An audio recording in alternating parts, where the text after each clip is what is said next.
Hello and welcome to the debate. I'm Farrukh Pitafi. Viewers, Sana Makbool, the regular host of the show, is not available today, so I'm going to host the program. And we are going to talk about two very important things that are happening in this country. One, if you remember Pakistan's recent history, tomorrow actually commemorates the first whole year of the current government, because last year on that date, that is 8th February, the country held its elections, recent elections, and after that, of course, the current government came into power.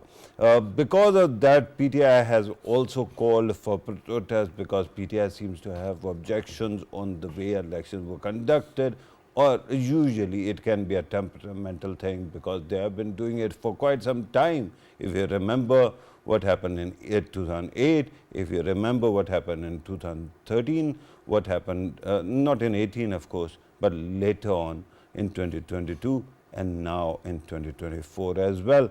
But that call for protest also comes at a time when the country is organizing two very important cricketing, events. One is tri-series between Pakistan, New Zealand and South Africa. That starts tomorrow and it is going to conclude on 14th of February. And at that time, when Lahore was at the highest alert, given Pakistan's experience with terrorism and the way we have to be prepared, because Pakistan is hosting foreign teams. At that time, this call was first made. Then PTI went to the DC, and he turned down the request, deputy commissioner that is. And after that, we saw that they went to the court. Court once again sent them back to DC, and DC turned down their request. So right now, what we know is tomorrow they're going to hold a mega event, or so they claim, in Swabi, Khyber Pakhtunkhwa. But apart from that, whether there is going to be any kind of protests elsewhere, we still have to wait and see. The second topic is about Champions Trophy that is going to take place later in the month, and it is going to continue for quite some time. There are three places where in Pakistan where these matches are going to take place: Rawalpindi, Lahore and Karachi. And because of India being India, which refused to play in Pakistan, certain matches are going to be held in a city which is outside Pakistan but seems like our own, that is Dubai. So we are going to talk about both these matters and more in order to help us understand these issues. In the studio, we are joined by Daniel Ahmed Sheikh, political analyst. Thank you very much, Daniel, for being part of the program. And next to me, on my right side, is your very own Raja Faisal. And Raja Saab, if you want me to actually introduce you, I can, but I don't see any point because people know who you are. And then joining us on Skype is Muhammad Muneeb Qadir, political analyst, a legal eagle. Thank you very much, sir, for being part of the program. Muhammad Muneeb Qadir, I have to start with you. And I have to ask you one simple question. Why is it that PTI chose tomorrow? I understand that the tokenism involved, but given so much is happening in the country, why do you think they couldn't initially start by actually announcing only Swabi Jalsa and not go elsewhere?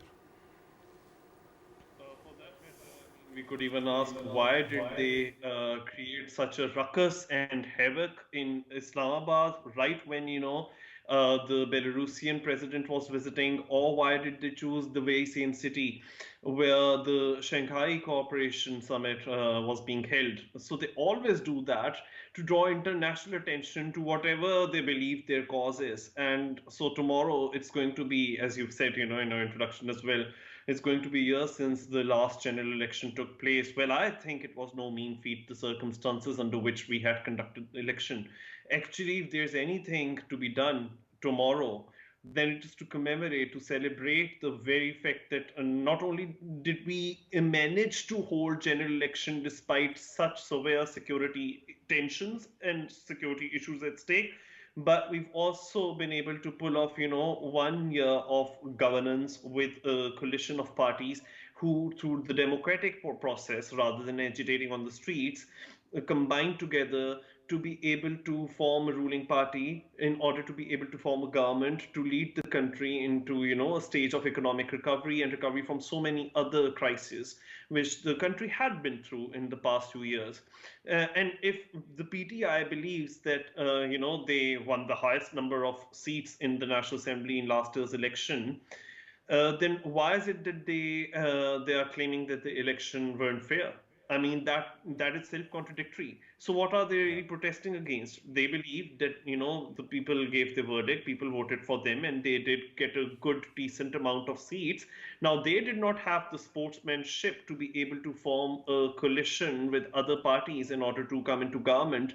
So well, then that is how the numbers work. That is how constitutional democracy works. Whichever parties can come together and claim majority in the National Assembly, they then form the government, and PTI weren't one of them, and they have only themselves to blame. So I believe that they want to create havoc, they want to create obstacles to, the smooth hosting of the Champions Trophy tomorrow, only to draw attention to their, I believe, causeless cause.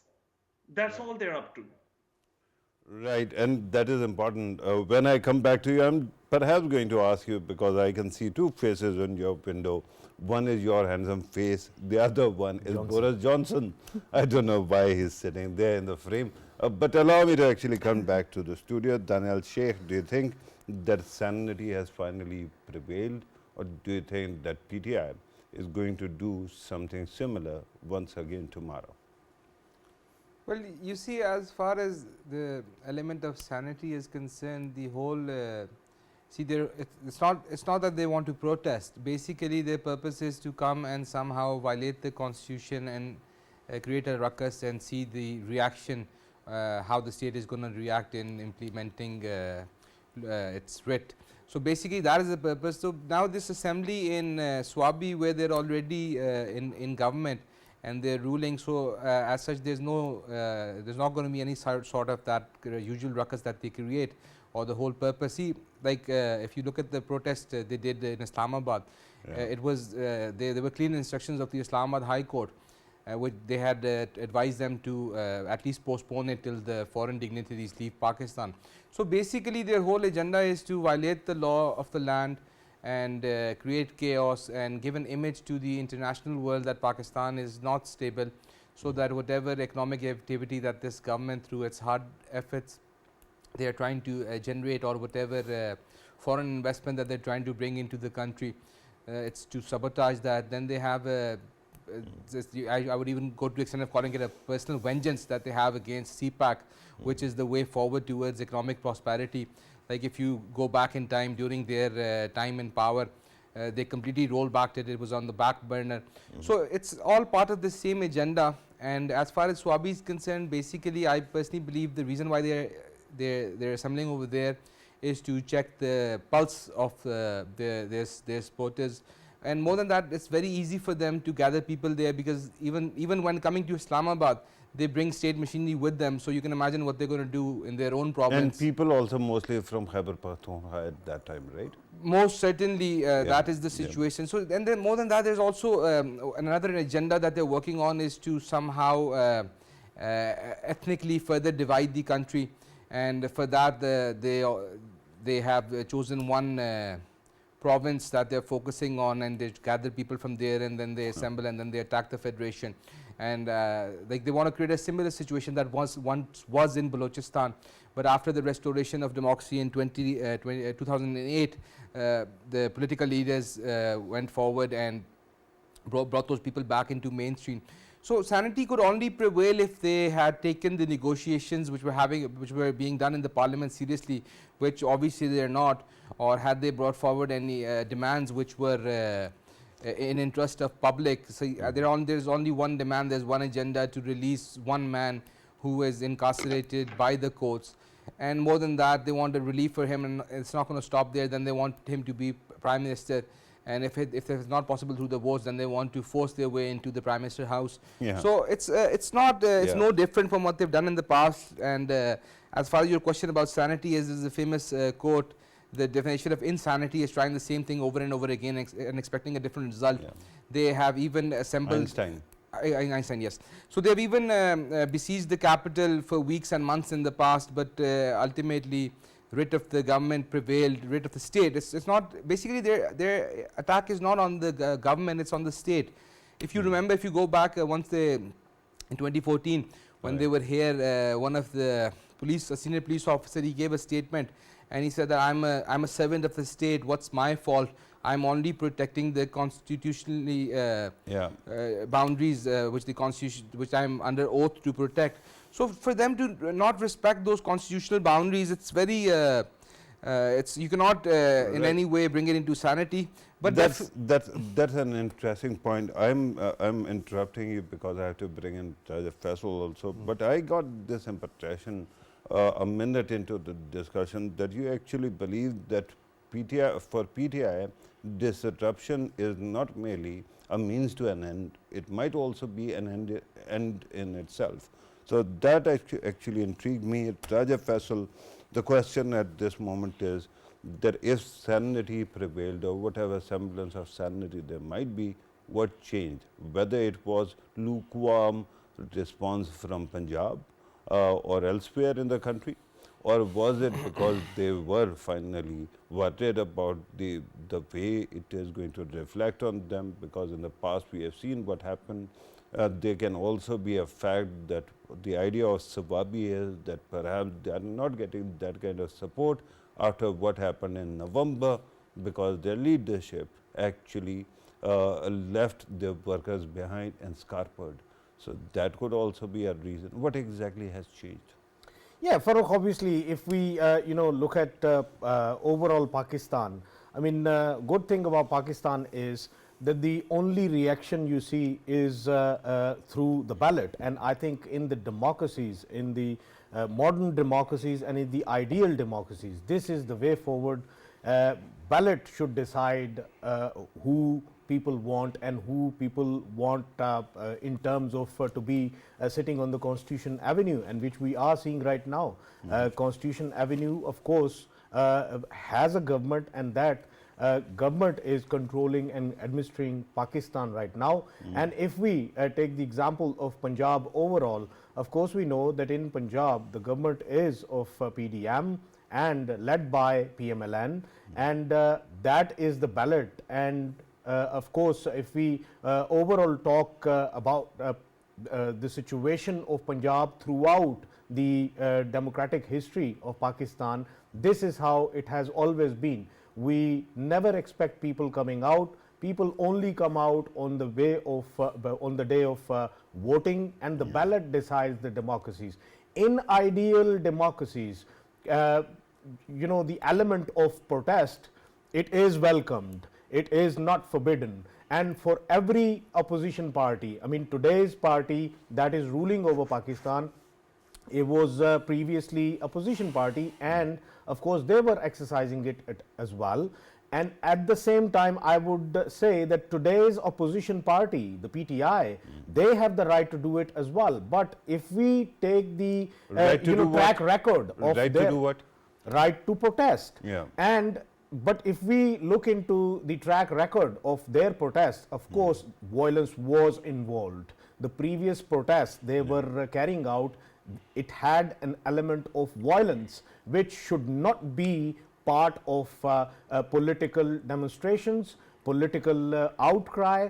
Political outcry must only be political outcry. It shouldn't lead to violence, which we have been seeing in past. And now when we are seeing, of course, they choosing a date, well, they are claiming that it is the date when the elections were held. But at the same time, the kind of situations Pakistan is in right now, of course, we are hosting one of the mega events of cricketing world, and that is a sort of pride for Pakistan.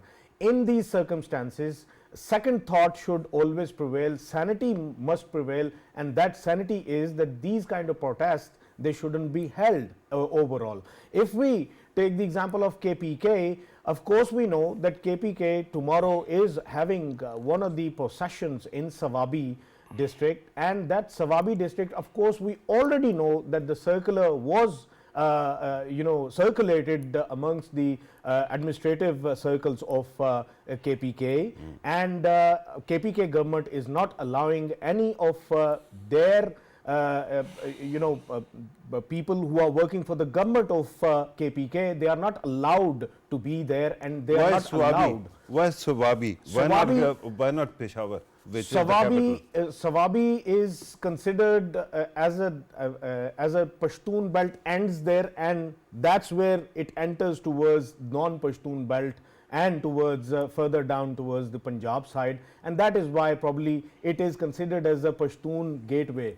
And in that Pashtun gateway, of course, that's their stronghold, and one of their prominent leaders, of course, Asad Umar, Asad Kaisar actually hails from there, and that is why they are going for Sawabi. Maybe in coming days and months, we might see them protesting and might see them hosting all of these events or all of these processions in other cities of KPK as well.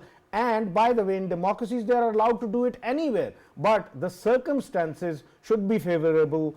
If the circumstances are favorable for Pakistan, most welcome, come down there without the element of violence. Right. Because to me, protest is a beauty of democracy, but at the same time, that protest should never be hurting the lives of people at large. Right. Muneeb, Qadir, once again, let me ask you one thing for sure. You must have seen various pundits sitting on television, and they keep on implying something very interesting, that while PTI and government dialogue was going on, and government has renewed the offer once again, but simultaneously they actually kept on implying that there was a dialogue between establishment and PTI as well. And they say that while the first one might have actually been scrapped, the second one continues, and tomorrow's sanity can be attributed to that. What would you say to this kind of speculation? I don't understand why PTI leadership are continuously humiliating themselves. First of all, they keep saying that they are revolutionary.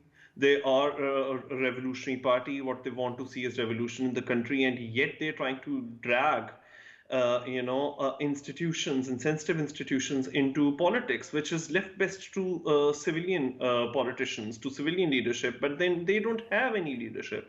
And neither have they got any leadership streak within them. So, I mean, it's been reported widely, and something which even PTI has confirmed, that they have written letter, and the PTI founder sitting in Diyala jail, he's written letter to the army chief. But, wisely enough, the military establishment, they have all said that they would not be interested in reading any such letter, and that is just so, because this is something that the PTI should have done with the in the negotiations with the government, and they failed to enter into negotiations in the spirit of what political leaders are supposed to do. And I think the PTI really went into the negotiations with the government with the mindset of portraying themselves as the victims. They themselves were recalcitrant, they were themselves intransigent, they themselves refused to have a two-way dialogue with the government, and then blamed the government for the failure of those talks. Whilst they had been insisting on extremely unreasonable demands of, ousting the court's jurisdiction, forming some vague sort of a judicial commission to determine facts which are already quite well known, particularly those with reference to 9th May, with regards to 9th May 2023 and 26th November 2024. And when they did not have their unreasonable demands met, even though the government was still in the process of negotiating those demands, they cried foul, and then they said, oh, those talks are over, but not because of us, because of the government. Well, who backed out first? And it's not just that. It's not only about writing a letter or not entering into a dialogue with the government, even when the government has been gracious enough to offer them such a dialogue. But just recently, I've seen on social media a very disturbing video, of PTI lawyer Faisal Chaudhary using the most foul and obscene of languages outside Adyala jail, and that type of thuggery and hooliganism with the police staff, with the police force, just because they are not able to get their PTI founder released. And again, rightly so, because he is faced with cases and very serious criminal allegations, and he's also been convicted in a lot of cases. So resorting to foul language, and then resorting to fake news such as, oh, the PTI founder's health is failing in Adyala jail, and then the PTI general secretary contradicts that, Mr. Salman Akram Raja, and he says that no, he's in very good shape, he's in a very fit condition. So these inconsistencies, these conspiracy theories, this victim complex that PTI is going through, I think that is acting as a major obstacle in their being able to come out of their own woes. So they are the authors of their own misfortunes. Right. So you were referring to PTI seeing itself as a revolutionary party. Actually, there are two kinds of revolutions, right? One that actually changes government. The other one is what actually Earth completes around Sun. So there can be that kind of revolution. They keep on revolving around Rawalpindi, perhaps.